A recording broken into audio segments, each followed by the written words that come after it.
Thank you for joining us on Tea or Coffee this morning. Our conversation is on diarrhea, causes and treatments. Just to break the conversation down, what is diarrhea?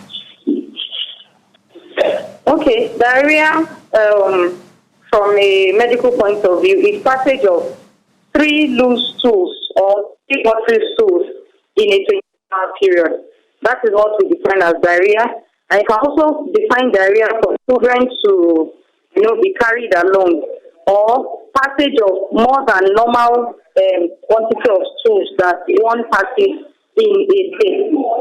You understand? So it can be defined as passage based on frequency, passage of 3 loose stools or watery stools, or for those who on a normal day pass up to 3 stools in a day. Then by the time they start passing about 5, you can consider that as diarrhea.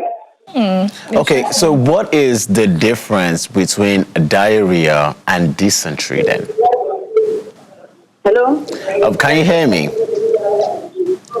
Hello? Hello, can you hear me? Yes, I can. We can hear you very clearly. Thank you for your answer. Now, I want to know the difference between diarrhea and dysentery, given that this definition. Okay. Well, I've discussed what diarrhea is, and then dysentery, on the other hand, is passage of blood in stool, blood or mucus in stool. That is what we define as dysentery. So typically, dysentery is caused by various organisms, which can include Entamoeba histolytica, shigellosis, and all. So once there's blood or mucus in stool, it's defined as dysentery. So the stool may not have to be watery. It can be a stool that looks well formed, but however is blood stained or contains mucus. That is dysentery.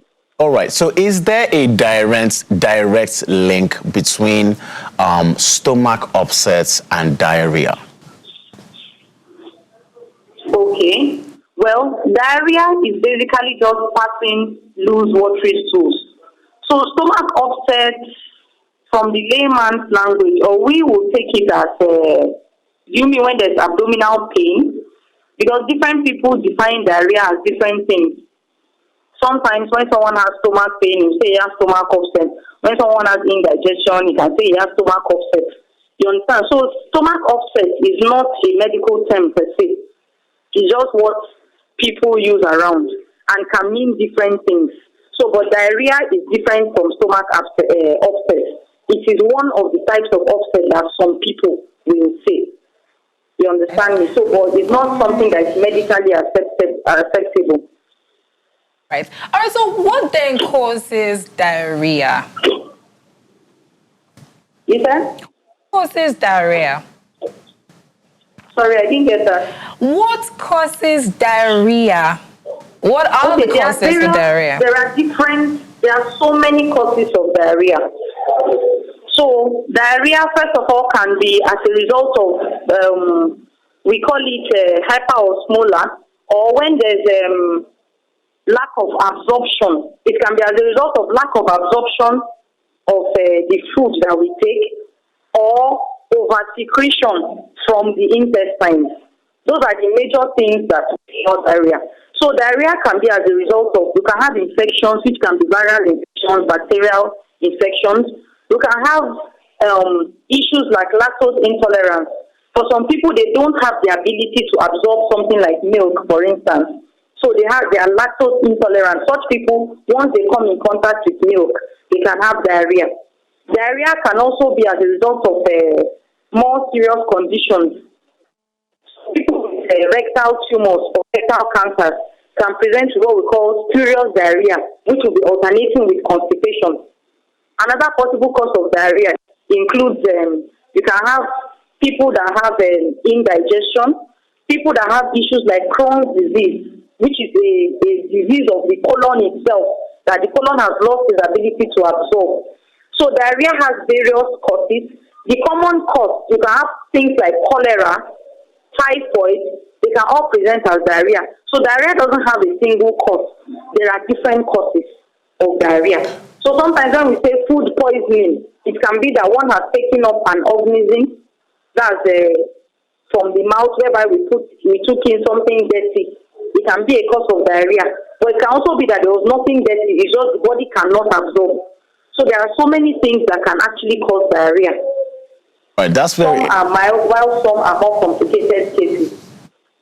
All right, that's very interesting. Now that we've looked at causes, let's go into some of the signs and symptoms of diarrhea. One of, one that's very common to us is watery stooling, a common sign and symptom. But what other sign and symptoms can people look out for when it comes to diarrhea? Okay, majorly, the major signs and symptoms that people should look out for when they have diarrhea are, apart from the passage of watery stool, dehydration, because the major thing that kills in diarrhea is dehydration. So by the time people are passing stool and then they get dehydrated, and some of the symptoms they look out for when they start getting excessively thirsty, I feel thirsty more than normal, then they are getting dehydrated. For people, they can start losing weight. For children, the children can just suddenly lose weight. There's this thing they call oka, this at the middle of the head. We call it sunken fontanelle. The eyes may just go deep, both for children and adults. Then if they have symptoms like abdominal pain, then you don't want to look at it as ordinary diarrhea. It may be infective. So when they start seeing abdominal pain or they start passing blood in stool, it's a thing that you need to caution. And then even urinating, by the time they realize that the urine output is now reduced, I'm no longer urinating well, or the urine now becomes yellowish, concentrated, where some people will say it looks like malaria. That is a sign of dehydration. So those are some of the things that people should look out for. Abdominal pain, abdominal swelling. For children, it's very common. They can be having diarrhea and then the stomach begins to swell. Those are danger signs. You understand? And then once someone passes diarrhea for more than 24 hours, he should actually see a doctor. Okay, all right. Now, you just said something about dehydration is one of the things and signs in diarrhea that kills people. What goes on in the body, that leads to death when it comes to diarrhea? The linking between diarrhea and the death, or what actually happens with the body? Okay, the thing is, when one has diarrhea, I hope I got the question right. You're saying what happens when someone has diarrhea, right? What happens to the body? Yeah, you said one of the things that can lead a person to death when they're dealing with diarrhea is dehydration. What happens? Yeah. How does that? How can a person die of diarrhea? I want you to talk us through, the biology of what goes on. So when a person is having diarrhea, he's stooling more than normal, thereby losing a lot of water from the body. So if that water is not replaced back into the body becomes dehydrated. And once there isn't enough water, and then the body also loses what we call electrolytes. Because when someone is stooling, he loses a lot of electrolytes like potassium.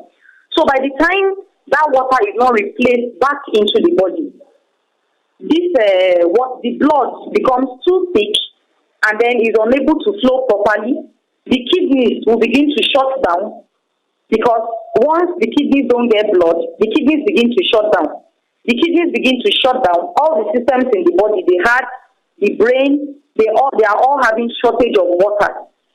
So this will lead to destruction of the general system of the body, multiple organ damage. When there's dehydration, when there's loss of water without replacement, there's multiple organ damage that will be shut down, which is the kidney. And by the time the kidneys are shut down, then there's a whole lot of problems. You understand?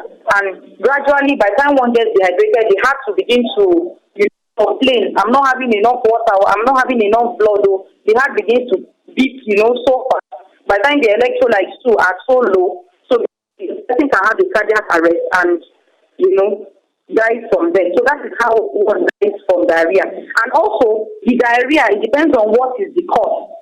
If the diarrhea is from the cause of a bacterial cause, maybe typhoid, shigellosis, E. coli, or whatever it is, those toxins that are produced by those diarrhea, also by those organisms, can also cause multiple organ damage and injury if it is not attended to on time, and therefore it can lead to death. So by the time one is having abdominal pain, he notices his urine is reduced, or he's getting thirsty, or having a fever, then you know that this diarrhea is not the kind of diarrhea that you say I just reacted to a food. By the time one is having fever, like malaria symptoms, or having abdominal pain, then you know that the diarrhea is dangerous and it may not resolve on its own without intervention.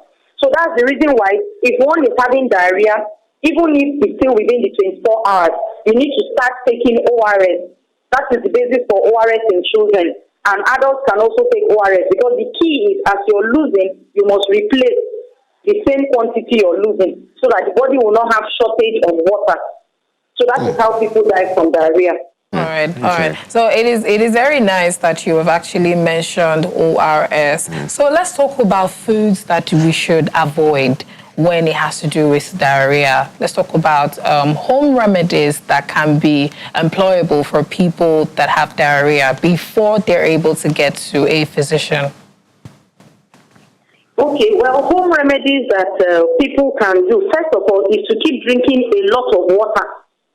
That is plain water, to replace that water back into the system. But we find out that so many people erroneously, when they have diarrhea, they say they don't want to take water, they don't want to take anything liquid because they feel that the more they drink water, the more they stool. No. First thing is to start replacing that water. And then the next step is to go to the nearest chemist to buy ORS. You understand me? Back then, there used to be salt and sugar solution, but it has been found that salt and sugar solution does not contain an electrolyte called potassium, which is very, very important in the management of diarrhea. So ORS, you can get it for 100 naira, 200 naira, mix it with 1 liter of water and be taking it while one observes himself. We also talk about rice water. You understand me? We talk about rice water, coconut water, but you need to take that a lot. You need to take plenty of that. You understand me? So the easiest thing you can get around is actually ORS. So, but if you can get coconut water, such that you can get 1 liter, 2 liters, fine. You know, you can take that. So those are some of the basic things. Majorly is replacement, water replacement. Rice. Did you say rice water? That is water that you get from rice. Hello? Did you hear me? Did you say rice water? Yes. Rice water, like when boil, like the water you get from boiled rice. Interesting. All right. So what does that do really? Basically, it contains starch. You know that water contains starch. So increasing starchy foods will also, so because it contains water and also is starchy, it can help thicken the stool or increase the bulk of the stool, thereby increasing absorption also. Okay. So usually that is advocated for when someone is in a village where they don't have ORS, nothing, and then there's something like maybe cholera outbreak or a form of diarrheal outbreak. So one can use, yes, rice water, but when you're in an environment where you can get like ORS, it's safer you take ORS, then you can take other starchy foods. You must continue eating. There is, people have been saying that it is always better for you to let diarrhea run its course and then observe it before you run to the hospital. How true is this? Hello, can you come again? We hear people say that it is better for you to let diarrhea run its course and observe yourself before you run to the hospital. How true is that? Really, I can't get that. There's so much background noise. Can you hear me now? Yes, it's better. All right. So is it true that you should let diarrhea run its course before you go to the hospital? Okay, you should stop diarrhea before you go to hospital. Like, should you let it run its course? Should you continue using the toilet and just observe yourself before you go to the hospital? Is it true? No, you don't. I think what you're saying is you should use some medication before you go to hospital or what? I don't know. No. I mean, you mentioned something on using ORS and then observing yourself. And then, some people say that, okay, so that is a better option than running to the hospital immediately you have a diarrhea. How true is that? I'm not talking about using any medication or, self-medicating now. Honestly, I can't get you. It's echoing. Oh, all right. Okay, so let's talk about treatments then. What treatment should be gotten when you have diarrhea? Well, for us, what the major thing, the treatment is, you commence water replacement, commence ORS. That is majorly the treatment we advocate at home. But of course, because there are so many causes of diarrhea, for us medically, we believe in finding out the underlying cause and treating it. For someone that is having diarrhea that is as a result of, let's say, dysentery or entamoeba histolytica, that's when you see people who say, okay, use flagyl. Flagyl will not work for all forms of diarrhea because there are so many things that can cause diarrhea. By the time someone has diarrhea coming out from cholera, flagyl cannot work for that. You understand me? You need other antibiotics. If it is typhoid that is causing the diarrhea, for instance, flagyl wouldn't work. So the person will need other antibiotics. Same thing if it is a tumor, if it is, because prolonged use of antibiotics can also predispose one to diarrhea, which is caused by Clostridium difficile also. You understand? If it is caused by something like Crohn's disease or no. So basically the first thing is to prevent it by replacing the water and the electrolyte that, is causing it.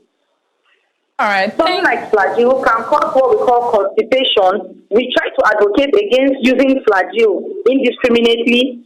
There's what we call Limotil. Some people are fond of going to use Limotil when they're having diarrhea. So usually we say use of any form of medication should be with caution. What we can advocate, one can use on its own. ORS, a lot of water, you can use zinc tablets, that is a supplement. So, but aside that, it's better one comes to the hospital, we treat accordingly. Is it antibiotic? Is it radiation? Is it what? So that's it. All right. Thank you so much, Dr. Dimo Palang, for joining us this morning. We really appreciate your contribution on the topic diarrhea causes and treatments. Please do have yourself a lovely day. Bye-bye. All right. You too. Thank you. Thank you so much. The conversation is on diarrhea causes and treatments. We just had a conversation with Dr. Dimo Palang. She is a resident doctor at the Lagos University Teaching Hospital. Yeah, it was actually very insightful, especially the part about that. A lot of people don't know that, they think it's just, just a little thing. How can diarrhea lead to that? But I love how she broke it down. And, the logic behind it makes a lot of sense because you're losing water, the blood in your body gets thick, and that can lead to cardiac arrest. And okay, so I told you, so dangerous, very dangerous. I told you my grandmother said that you're losing, and I couldn't remember the second fluid. thing. Yeah, so it's actually water and electrolytes. So that's the point of the ORS to replace electrolytes and also the fluids as well. Very insightful. You learned so much more on Tea Your